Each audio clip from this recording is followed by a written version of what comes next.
Primero, buenos Ahí está. días. Sí, Bienvenido, gracias. Guido. Siempre es un placer volver por aquí. Y evidentemente este mundo tecnológico nos permite estar a distancias, pero próximos. Y yo estoy en esta oportunidad, en esta hermosísima provincia, porque por iniciativa de la Dirección de Cultura, hoy se oficializó un mural, Día del Maestro, a un maestro de excepción de esta provincia, Astacio Berroa, que aunque nació en Atomayor del Rey, desarrolló y predicó con el pan de la enseñanza el conocimiento a muchas generaciones. Y qué bueno que eso haya pasado. Y coincidió también con el reconocimiento de mi padre. Y nosotros, con mucha humildad, queremos darle las gracias a todas las autoridades, los congresistas presentes, los regidores presentes, las autoridades administrativas, Álvaro y comparte, en el interés de que siempre es un halago que a tantos años de distancia del acontecimiento donde mi padre perdió la vida, todavía se siga reconociendo su labor y que en este modelo democrático siempre imperfecto, mucha gente ha contribuido con los avances que disfrutamos hoy en día. Y qué bueno que eso haya pasado y ojalá sea un estímulo para que también se siga reconociendo a tanta gente buena que ha hecho tantas cosas importantes por el país. Por eso estoy por aquí. Danilo Cruz. Qué bueno, Guido. Un gran abrazo. Un abrazo, Daniel. Sabes que te admiramos muchísimo. Gracias. Eres una de las personas que nosotros le damos seguimiento en todos los medios que participas y en tus propios medios también. Maestro, profesor, historiador, comunicador, político. ¿Qué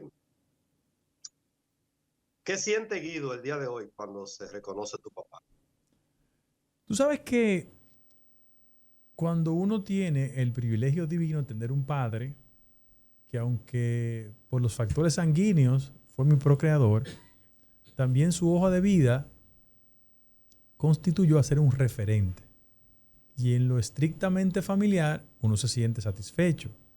Pero la mayor contribución es el hecho de que también su sacrificio fertilizó el camino de la democracia dominicana.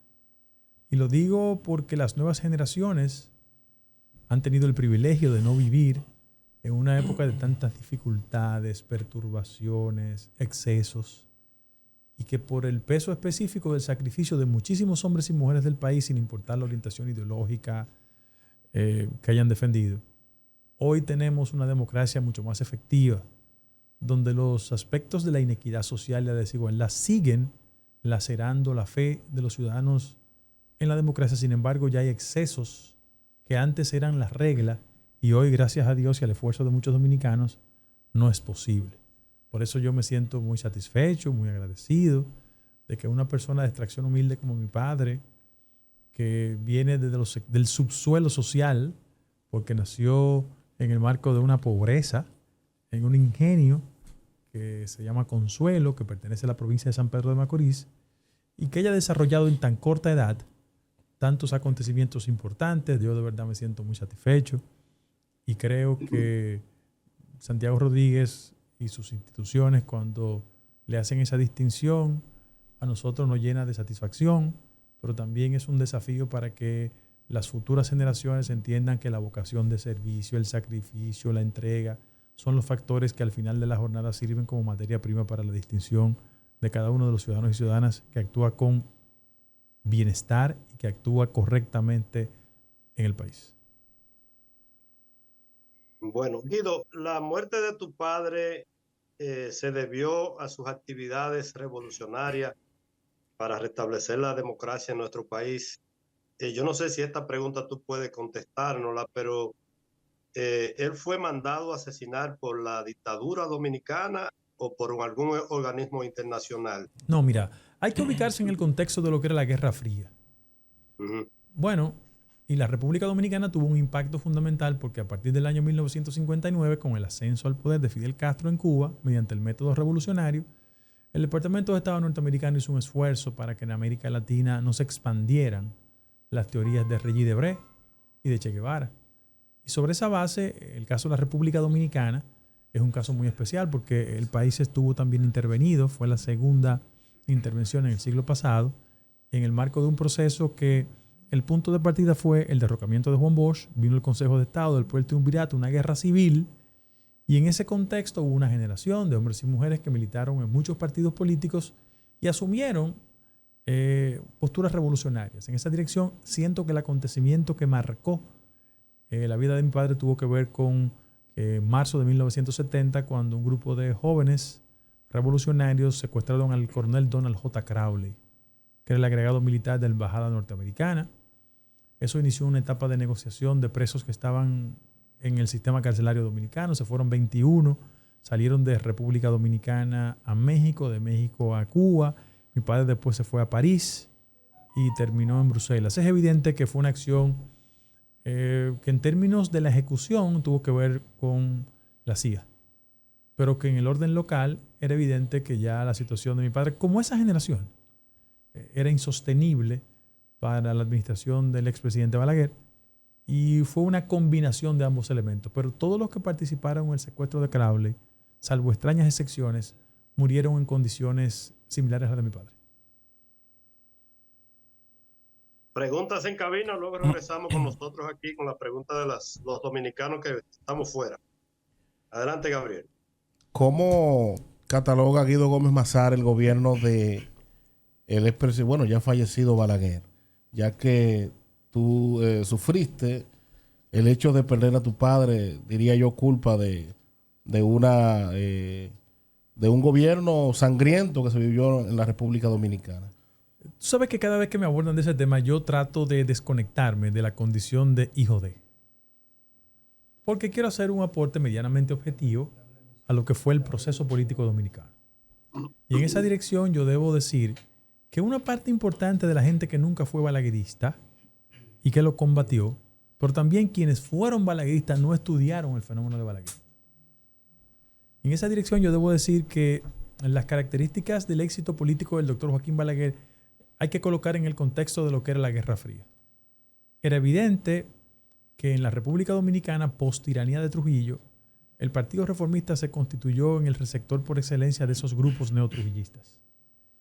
Y como en las elecciones de diciembre del 62, las fuerzas trujillistas no tenían un candidato per se, votaron en favor de Juan Bosch.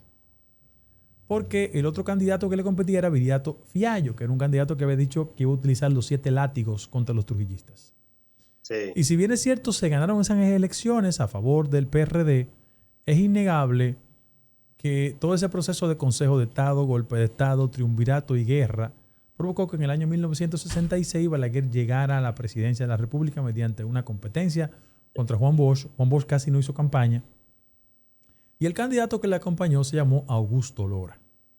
Vamos a dividir la reflexión en 2 direcciones. Desde el punto de vista del respeto a los derechos fundamentales, el país eso no existía.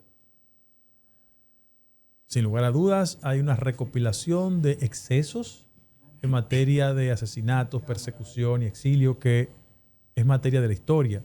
Pero también debo decir que uno de los elementos fundamentales que caracterizó el modelo económico del doctor Balaguer entre el año 1966 hasta el 74,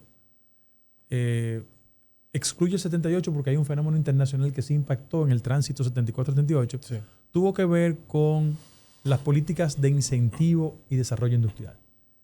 En lo que concierne al momentum, en esa época, a mediados de los 60, principios de los 70, se desarrolló en toda América Latina lo que se llamó el proceso de industrialización.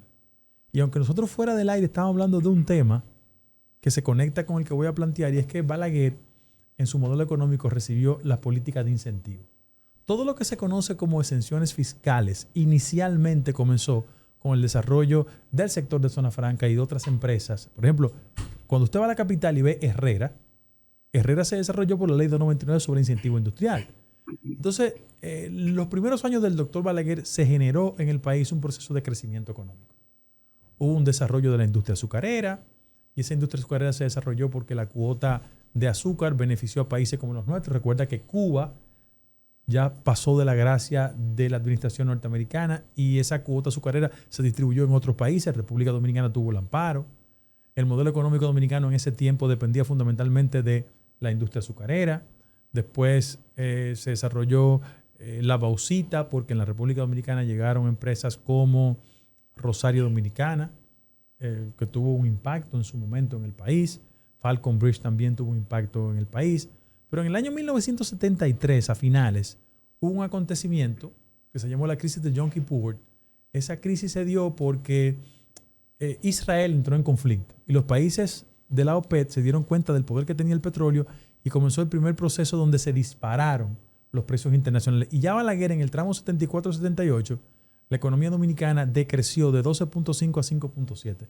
Lo que significó que cuando en el año 78 ganó el PRD, la economía dominicana comenzaba a deteriorarse significativamente. Doy estos dos elementos para que nadie me coloque en la cresta de la pasión, porque evidentemente yo nunca fui simpatizante del doctor Balaguer. Estoy hablando de la parte positiva. Estoy hablando de la parte económica.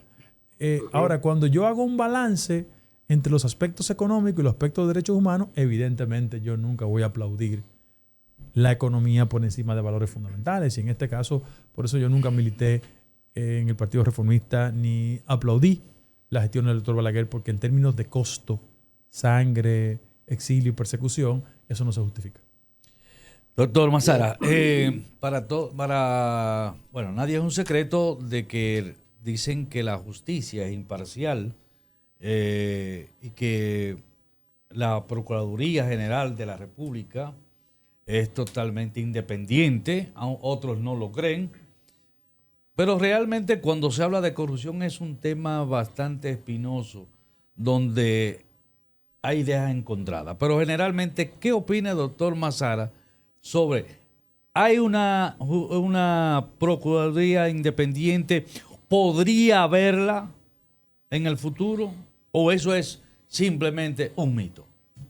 Con gusto. Miren, se presume que los que han estudiado derecho, pero quien tiene interés por los temas sociales y jurídicos, siempre parte de un principio que es el principio de la independencia de los poderes públicos. Se presume que el sector justicia es un poder independiente. La gente confunde mucho el concepto de justicia, que es mucho más abarcador, con la noción de ministerio público, que son dos cosas que actúan en coordinación, pero no necesariamente coinciden. Sí. Los jueces administran los procesos de justicia. El Ministerio Público es un ente acusador en ese proceso. Sin embargo, la discusión esencial es cuán independiente es el Ministerio Público. Y yo sostengo hoy que lo que le da un barniz de independencia al Ministerio Público actual es la condición de que quien encabeza el Ministerio Público es una persona independiente. Es decir, doña Miriam Germán Brito es una persona que no tiene militancia partidaria. Y yo te puedo hacer un recuento de los otros procuradores generales de la República, de todos los gobiernos, incluyendo el que yo tuve, que sí eran militantes políticos. Y eso de arrancada impedía que el ciudadano asociara la idea de que el ejercicio del Ministerio Público era técnicamente independiente. En ese orden, cuando el actual presidente de la República plantea un proceso de reformas estructurales y toma el aspecto de la necesidad de una reforma constitucional, es pensando en los aspectos que provoquen la independencia de ese Ministerio Público. Y hay temas sobre la mesa que discutir. Por ejemplo, yo soy de las personas que siente que la mejor forma de contribuir con la independencia del Ministerio Público en lo que concierne a la designación del procurador o la procuradora es allanando dos caminos. El primero, que el mecanismo de designación no depende exclusivamente del Poder Ejecutivo. Porque cuando tú designas desde el Poder Ejecutivo a una persona en la Procuraduría, tú le generas la idea de que depende de otro poder del Estado. Por eso yo soy mucho más amigo de métodos donde otros poderes del Estado participen en la elección y mediante una terna determinen el que tiene mayor capacidad, mayor talento, mayor condiciones. Pero además, le sumo a eso el hecho de que también es factible que los ciclos de duración del Ministerio Público no coincidan con los ciclos presidenciales, para que nadie tenga su procurador o su procuradora.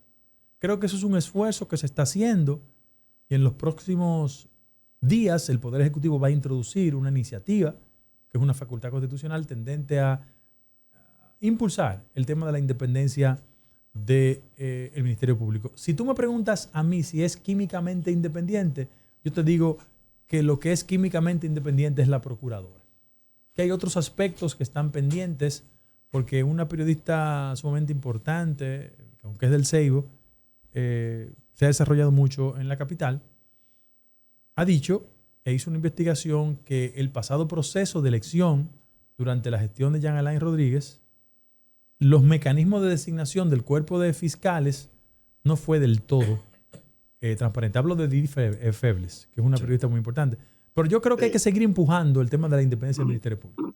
Porque es lo mismo del Consejo de la Magistratura. Consejo Nacional de la Magistratura. El Consejo, sí, para elegir los jueces. Para mí es una farsa. O sea, todo el mundo sabe ya quiénes son los que van y simplemente lo colocan Lo ahí. que pasa es que el Consejo, hay que hacer una historia breve. El Consejo Nacional de la Magistratura surgió como resultado de la crisis 94-96, en la que se despojó de las elecciones al doctor Peña Gómez y se crearon mecanismos que iban a contener ese río incontrolable donde el poder político se imponía frente a todo. Y lo que se hizo fue que se incorporó una institución de Francia, del modelo francés, que se llama el Consejo Nacional de la Magistratura. Sí. Y lo que provocó fue impedir que fuese el Senado exclusivamente que eligiera todo el cuerpo de justicia. Hasta esa modificación, los senadores tenían sus jueces. Lo que se ha hecho ahora es que se ha generado un mecanismo. Pero ahora son los partidos políticos que tienen sus jueces. Sí. O sea, cada líder lo tiene. Y yo lo que sí creo es... Lo tiene el presidente y cada líder importante de ese partido. Bueno, el mecanismo de conformación del Consejo Nacional de la Magistratura es así. El presidente de la República, un miembro de la Suprema Corte de Justicia, presidente de la Cámara de Diputados, presidente del Senado, un miembro de cada una de esas cámaras que no sea miembro a su vez del mismo partido. Es una forma como de ir un balance. Haciendo un balance. Entre los sectores. Eso, yo pienso que ese mecanismo es mucho más democrático. Pero ahora, el gobierno pasado hizo lo último, que hasta el procurador ya era parte del consejo, que no estaba previsto. Totalmente incorrecto. El fundamento fue que, como el presidente de ese momento no era abogado, necesitaba el auxilio del procurador, pero totalmente incorrecto. Yo no estoy de acuerdo con eso. Danilo Cruz. Sí, gracias. Vamos a darle paso a Henry Rodríguez, licenciado desde Mao, comunicador, periodista, representante del periódico Listín Diario en la línea noroeste. Henry, ¿estás escuchando bien? Chequea tu micrófono, hazme favor. Vamos a ver. Parece que no está escuchando. Vamos a ver, creo que Henry tiene algún problema. Está conectado, pero parece que tiene algún problemita con la plataforma de Zoom. Es que no está silenciado, ahora sí. Ahora sí, adelante, Henry. Ok, gracias, buenos días a todo el equipo que acompaña al grupo. Prende la cámara, Henry, para que te vean. Ay, perdió, caramba. Ahí está. Adelante. Adelante, Henry. Henry, ¿no escucha? Buenos días. Ahí, ¿me escuchan ahí? Ahí sí. Te escuchamos, pero no te vemos en pantalla. Prende la cámara. Ah, bueno, caramba. Pero tú sabes que estamos en varios canales de televisión y también por YouTube en vivo. Y la gente que nos está viendo a través de Fire TV, para todo Estados Unidos. Magic TV, canal de hd.com. Adelante, doctor Guido Gómez. Ahí está. Ahí está. Gracias, Guido. Buenos días, ¿Cómo estás, Guido. Henry? Y a ¿Cómo toda te la sientes? Gente. Gracias, bien, desde acá, desde Mao, contento que estés en la zona. Guido, hay mucha gente que está aspirando. Esta es una pregunta política que probablemente los muchachos en cabina, no los saludé a ninguno, a José Jiménez, a Gabriel, no hay problema, a toda la gente que está con nosotros allá. Guido, hay mucha gente que ya está aspirando hacia una posible candidatura para el 2028. No quiero mencionar a tus compañeros de partido porque casi son todos los que están ahí, todos los que son funcionarios, al parecer están en esas lides. Parte del recorrido que está haciendo Guido Gómez Mazares en este momento es para fortalecer más su candidatura, porque como estamos en política, que aquí no hay receso, probablemente mucha gente entienda que Guido también está haciendo sus amarres en el PRM y en otros partidos. Mira, Henry, primero gracias y un placer de conectarme contigo. Lo primero es que fue Baltasar Gracián que escribió El arte de la prudencia. Y era un libro casi obligatorio en mi casa. Y yo creo que todo dirigente público, sin importar la aspiración que tenga, siempre tiene que actuar en el marco del comedimiento indispensable. Yo quiero reiterar que lo único importante para nosotros es garantizar que en el marco de los temas pendientes que tenemos, entre ellos y el fundamental, las reformas, que son en el orden electoral, en el orden laboral, en el orden constitucional, pero sobre todas las cosas, la reforma fiscal, el partido mantenga el nivel de compactación y de unidad para que no nos dispersemos. Yo quiero utilizar este programa y este medio para decir que ninguna persona amiga, relacionada, conocida, que tenga afectos y relaciones conmigo, tiene derecho a usar incorrectamente mi nombre en propósitos que están muy distantes. Todo el que quiera tener futuro en el partido lo que tiene que apostar a un buen desempeño del gobierno como garantía de éxito posterior. Nosotros tenemos que ser sensatos, vernos en el espejo del viejo partido, cuando los compañeros distinguidísimos, referentes importantes para nosotros, no tuvieron un sentido del tiempo y entendían que había que aspirar al mismo tiempo, al mismo espacio político. Nosotros tenemos que aprender de esos errores y quizás Julio Iglesias tropieza 1000 veces con la misma piedra, pero en política el que comete eso es un tonto. Nosotros ahora lo único importante que tenemos que hacer es construir el alegato en la sociedad de la viabilidad de las reformas económicas, sociales, políticas pendientes, y yo ando en la línea en un tema estrictamente de satisfacción familiar porque vine a Santiago Rodríguez al inicio de un mural que se levantó hoy para la memoria de mi padre. Solo en eso. Yo tengo la responsabilidad suficiente de siempre decir las cosas de frente. Este no es tiempo de otra cosa que no sea apoyar al gobierno en sus tareas pendientes. Ya, muchas gracias, Guido. A ti. Profesor, usted siempre ha dicho que hay que tener cuidado con el triunfo, porque hay que estudiar las circunstancias. Sí.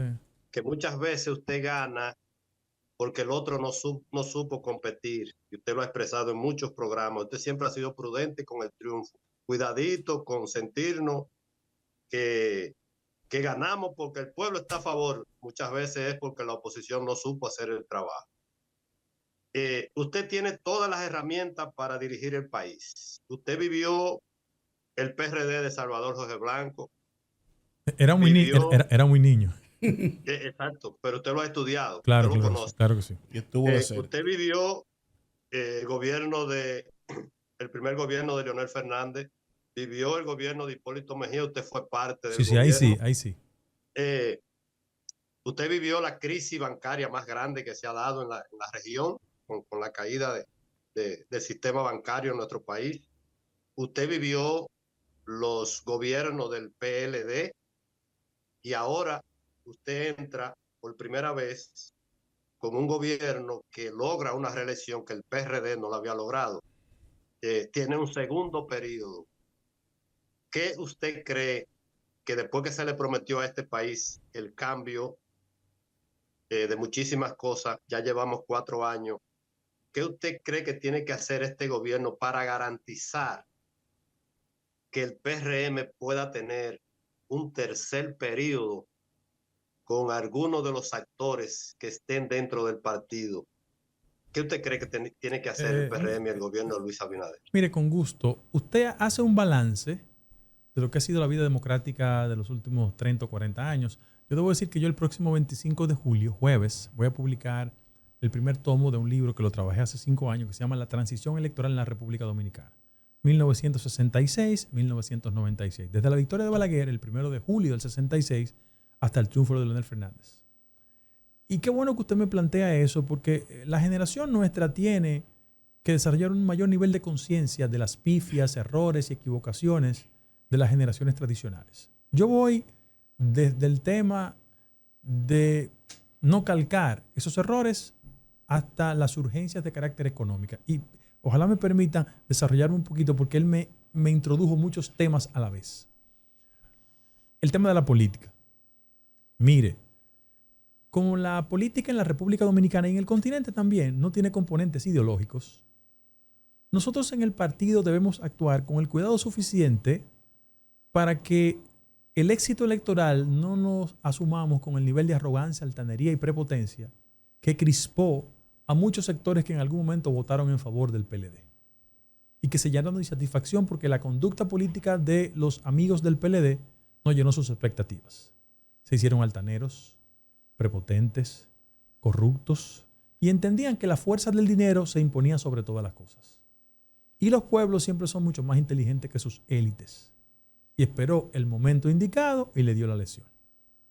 En ese sentido, nosotros en el partido obtuvimos 58% del voto nacional, pero en el marco de un 48% de abstención. Nosotros somos un partido de mayoría electoral en el marco de una minoría ciudadana. Repito, somos un partido de mayoría electoral en el marco de una minoría ciudadana. Y por vía de consecuencia, la actitud que tenemos que exhibir es de construir puentes de entendimiento con otros sectores de la vida nacional para que la mayoría sea lo suficientemente humilde que incorpore en la decisión de políticas públicas a los sectores que no coinciden con nosotros. A los gobiernos le viene bien el disenso, la crítica constructiva. No nos olvidemos de eso. Ahora, el gran problema de la política dominicana es que los políticos no cierran ciclos. Y yo siento que las elecciones nacionales terminaron y el país votó en esta ocasión por nosotros, como lo hizo en el 2020. Sin embargo, hay temas de nación que son mucho más importantes en la vida del ciudadano que las legítimas simpatías partidarias. Me explico. El gobierno dominicano va a un proceso de reformas y la que habrá de tener mayor nivel de discusión es la llamada reforma fiscal.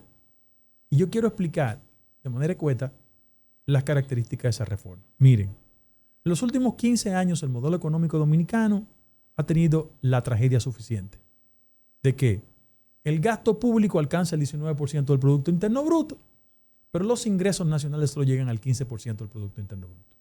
Y ese déficit entre 19 y 15, que alcanza el 4%, ha sido históricamente financiado ¿con qué? Con políticas de endeudamiento. Y todos los gobiernos del año 2005 hasta la fecha han hecho 7 reformas fiscales. Ninguna de ellas ha alcanzado el 2% del Producto Interno Bruto. ¿Qué necesitamos los dominicanos y dominicanas? Olvídense de simpatías partidarias. Repito, las elecciones pasaron. Porque las políticas públicas no se diseñan para impactar a la gente de un partido, es a todos los ciudadanos. Entonces, ¿qué tiene que hacer el gobierno dominicano? Buscar ese 4% del PIB, que es más o menos 250,000 millones de pesos. Y buscarlo sin que, contrario a la práctica tradicional, eso se traduzca en un descenso del poder adquisitivo de los sectores de clase media y un empobrecimiento de los sectores más frágiles. Entonces, el gobierno va en esa dirección. Yo creo que tenemos que subir sobre la mesa de discusión aspectos tan trágicos para la vida impositiva del país como el siguiente. En materia de impuestos sobre la renta en este país hay una evasión de 60%. En materia del ITEVI hay una evasión de 43%. Cojan el ITEVI, que es un impuesto indirecto que nos impacta a todos. Si la actual administración en materia impositiva reduce el 43% de evasión en materia del ITEVI, eso implica 182,000 millones de pesos.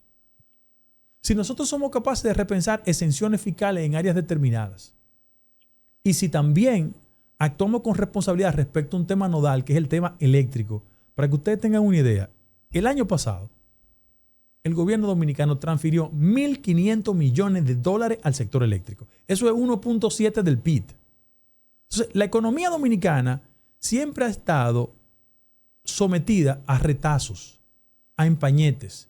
Y ninguna autoridad se ha sentado a definir un modelo de reforma para resolver el problema de la economía dominicana, porque eso se traduce en insatisfacción, en molestia y en pérdida de popularidad. Nosotros como partido político, hablo del viejo partido, tenemos el abril del 84, que fue un referente de cómo un acuerdo con el Fondo Monetario Internacional se tradujo en carestía, insatisfacción y molestia. Aprendimos la tarea. Y lo que está haciendo el gobierno es generando la sensación de que cualquier tipo de reforma no va a impactar a los más pobres. Yo pienso que ese es el desafío que tenemos nosotros en la actual coyuntura. Doctor, yo soy un gran seguidor suyo. Gracias. Todas las entrevistas suyas me gusta y me pongo a escucharla media hora, 1 hora, porque la verdad la capacidad que usted tiene es digna de admirar y le admiramos mucho desde acá. ¿Qué se siente, doctor, que algunos de los encartados hoy por el Ministerio Público, uno de los primeros que llevó los expedientes y los sometimientos en los gobiernos del PLD, que fue el caso, fue el doctor Guido Gómez Mazara. ¿Qué se siente que hoy en día esas personas que usted llevó esos expedientes estén hoy procesados en la justicia No, yo he dominicana? bateado de 3-3. El que sabe de béisbol sabe que yo he bateado bien. Sí, sí. Bueno, Y ahí agregándole, doctor, ¿qué usted siente con estas negociaciones que están haciendo los encartados con el Ministerio Público para sobre las negociaciones. Sí. Aunque la normativa procesal lo permite, yo estoy totalmente en desacuerdo con los acuerdos. Mira por qué. Porque le genera la sensación a la sociedad de que robe mucho y después devuelva poco Sí. y siga tan campante como Johnny Walker. Esa es una imagen trágica para la gente que cree en el adesentamiento de la vida nacional. Desafortunadamente, la normativa procesal lo permite. Bien, en el caso de los procesados. La gente me preguntó a mí que por qué yo asumí ese error y yo no ingresé al gobierno, de verdad. Y la propuesta de ingresar al gobierno en el 20 estaba. Yo dije, no, déjame tranquilo. ¿Por qué? Porque yo también creo que la democracia dominicana ha permitido en nombre de ella licencias a gente para transferir fondos públicos en bolsillos privados cuando los servicios públicos se encarecen, Sí. las dificultades diarias impactan a la gente. Cada vez que un corrupto se mete unos cuartos en los bolsillos, es menos servicio de salud, menos seguridad ciudadana, Más pobreza. más pobreza, más marginalidad, más exclusión. Sí. Entonces, en el caso nuestro, yo, por ejemplo, comencé con el expediente de Jean Alain. Todo el que me está escuchando y es abogado, a él lo enviaron a juicio de fondo. Todo el mundo sabe lo que envía una gente a juicio de fondo. Yo no tengo ni que explicarlo. Además, desde el punto de vista personal, no le deseo mal a nadie. Pero todo el mundo sabe lo que dice a juicio de fondo cuando hay 7 imputados que se aliaron en el proceso acusatorio al Ministerio Público diciendo cuánto dieron, cuánto entregaron y cuánto devolvieron. Señores, devolvió gente. Sí. Y ustedes están aquí en Santiago Rodríguez, son mucho más inteligentes que nosotros los capitaleños. El que devuelve 5, usted sabe con Está cuánto. justificando. No, está y- diciendo me robó robé. 50. Y me quedé con 20. Claro, pues eso primero. Entonces, ese juicio de fondo en 90 días, la normativa son 60, en 90 días eso tiene una definición. Repito, Sí. yo no me alegro con la desgracia de nadie. Segundo lugar, hay otro procesado, que es un general, que su condición está en suspenso porque él está procesado por los tribunales, que es el general Cáceres. Bueno, yo soy una persona que viene de la fe religiosa, pero yo sé que en el mundo hay toda clase de ciudadanos. Una pastora admitió niveles de responsabilidad en transacciones indecentes y gente imputada en ese proceso admitió responsabilidad y Sí. devolvió. Repito, está en juicio de fondo. Yo no quiero desearle nada malo a nadie, pero cuando un juez de fondo te dice, mire, un juez de instrucción te dice, usted va a un juicio de fondo, usted sabe que es que lo están esperando con un bate y 7 clavos. Segundo lugar. Tercer lugar, hay una persona que evidentemente creo que las ínfulas del poder le hicieron perder las perspectivas. ¿Quién es, doctor? José Ramón Peralta. Yo, por ejemplo, visito con mucha frecuencia a Constanza y a Jarabacoa, que produce mucho ajo. Sí. Y los productores de ajo, yo he conversado con ellos. Yo me dan testimonio de lo que pasaba. Entonces, como esto se escucha en toda la línea ¿Y el país? y el país, pregúntenle a cualquier productor de ajo qué pasaba. Ahora, el tema de nosotros, si bien es cierto, está imputado en un proceso donde uno de los procesados admitió recursos que le entregó y a la campaña que le entregó esos recursos, Sí. ¿verdad? Y uno de esos imputados, 2 de ellos devolvieron, ustedes están sentados, pero siéntense, le devolvieron al Estado Dominicano 1.000 millones de pesos. Son todos los cuartos del mundo. O sea, yo no me estoy inventando nada. Nada. Entonces, Antes, en ese proceso es evidente que la suerte ulterior va a ser también ir a un juicio de fondo. Cuando la gente me pregunta que si yo me siento cómodo con eso, no. Yo me siento satisfecho por el deber cumplido, porque también creo que los compañeros de este gobierno, de mi partido, tienen que verse en ese espejo. que el que va a una función pública y se roba unos cuartos, hay que procesarlo. Así es. No importa que se llame que A, B o C o que sea de cualquier partido. A mi compañero de partido que se vayan en ese espejo para que sepan Sí. cuáles son las consecuencias del que no se comporta correctamente. Sí, profesor, antes de darle paso a Gabriel para terminar, agradecerle a usted la distinción No, ustedes, de, ustedes. de estar con nosotros en este Ah. programa. Hay un oyente que manda a preguntarle que usted vio el proceso de los super tucanos que esperaron y esperaron y esperaron 20 años, se cayó y No, todo el mundo para su casa. No, eso no se cayó. Y El Ministerio Público, no, el Ministerio Público, dígale al oyente, dígale al oyente que el Ministerio Público recurrió a esa decisión.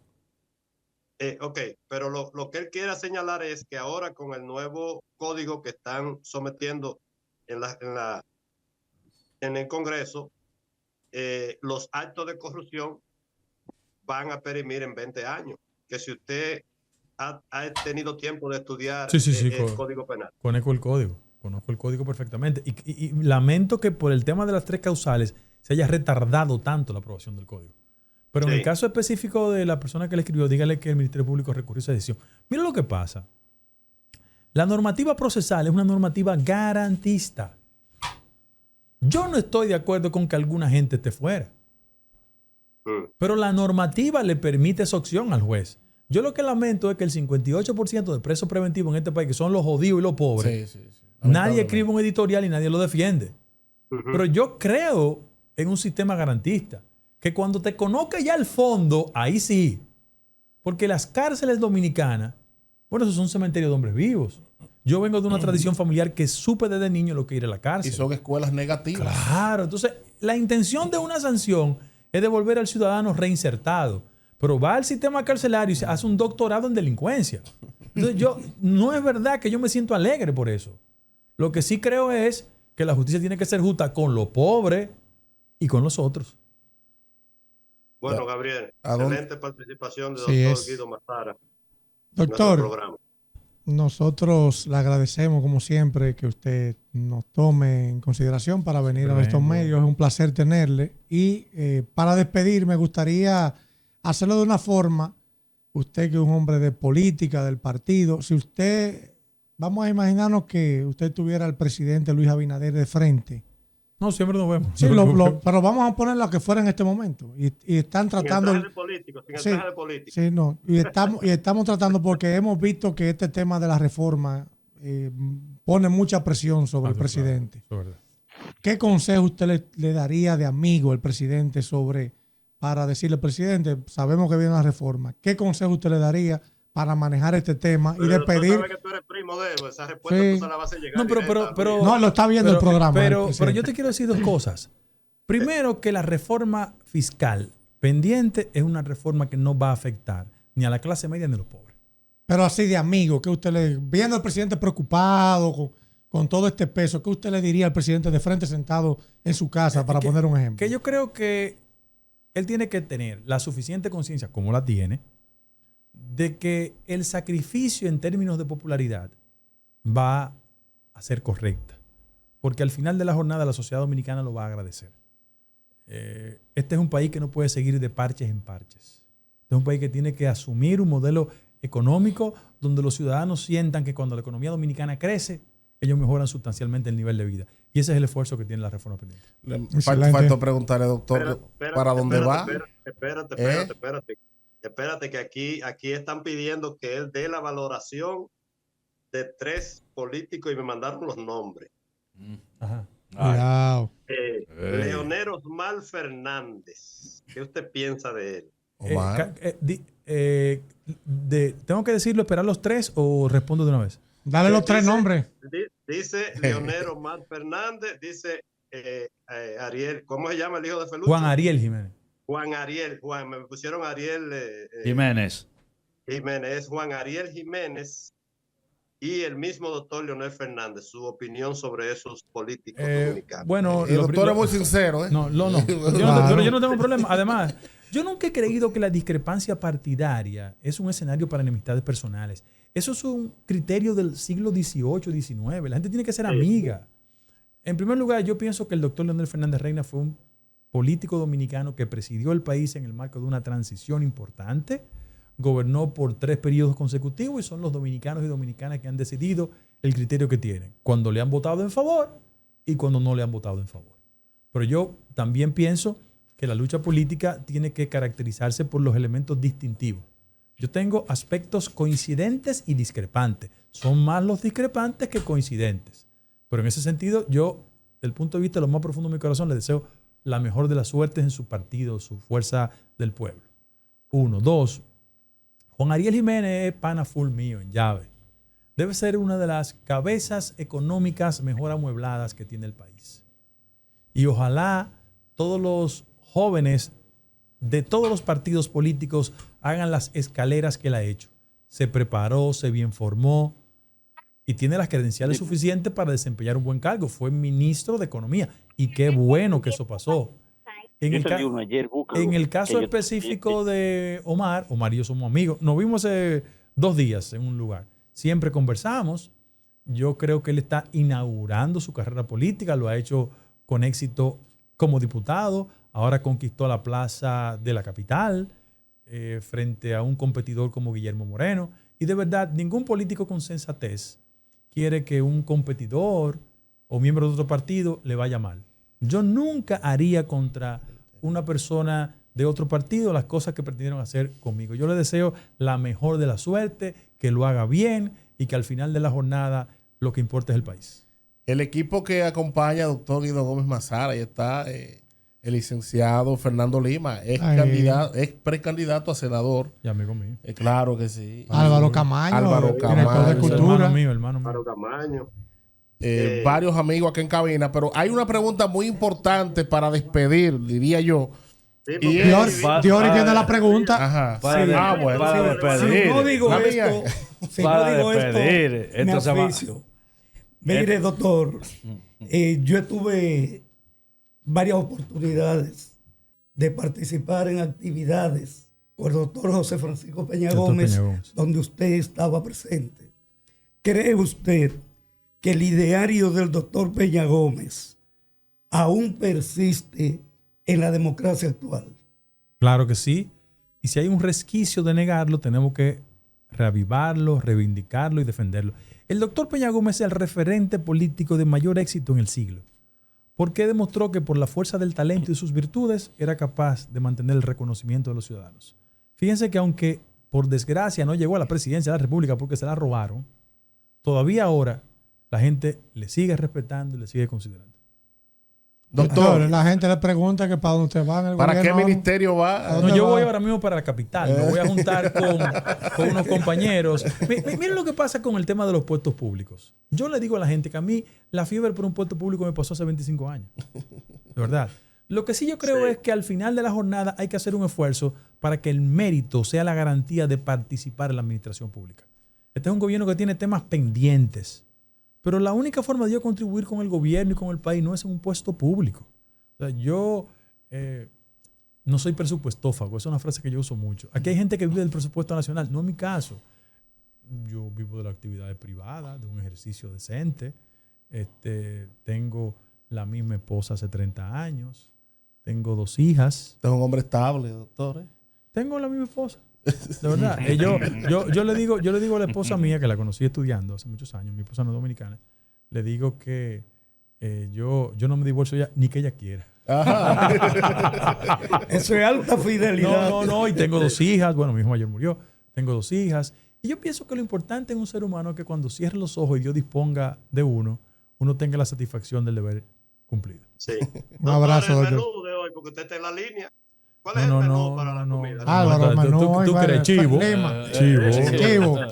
Chivo liniero. Chivo. No, y aquí hay gente pero detrás chivo que criado sabe del con chivo orégano, liniero. Chivo criado con orégano, que además come orégano. Doctor, gracias por venir. No, gracias a ustedes. Así es, Danilo. Doctor, ha sido un placer tenerle y sobre todo... ¿Cuánta capacidad, Danilo? Aprender de usted. Yo aprendo mucho de usted. Gracias. Se lo digo con La toda próxima sinceridad. vez que venga, y me comprometo a venir, Sí. ya las reformas van a estar conocidas. Entonces, yo me voy a permitir hablar sobre los temas fiscales, que son los temas que más le preocupan a la gente, sobre todo el tema de las evasiones. Excelente. Sí. Bueno, doctor, también lo puede hacer desde la capital. Sí. Usted esté tranquilo. Usted nos dice, mira, no, pero miren, señores, vamos a traerlo, Danilo, mejor aquí. Mira, Danilo, venir aquí es de mucha satisfacción, porque yo le quiero decir a ustedes, no vayan a la capital a muchas cosas. Ay. Miren, señores, los tapones de la capital Eso está fuerte. De verdad que descontrolan el nivel cardíaco de cualquiera. Hasta los domingos tenemos problemas con los tapones. El estado anímico, sobre todo. Y ese calor terrible. Dios. Y así, Doctor, así el doctor viene y disfruta de esta provincia. Claro. Las bondades que tenemos. Un abrazo, doctor, y gracias por venir. A Me ustedes. están criticando aquí que no les dejamos hablar con el pueblo, pero en una La próxima próxima oportunidad, con mucho gusto. Lo voy a hacer. hablamos con la gente. Así es. Ok. Gracias, Vaya, doctor Guido ustedes. Gómez Mazara. Gracias, Henry, también desde Mao y el Listín Diario, por cubrir esta entrevista con el doctor Guido Gómez Mazara.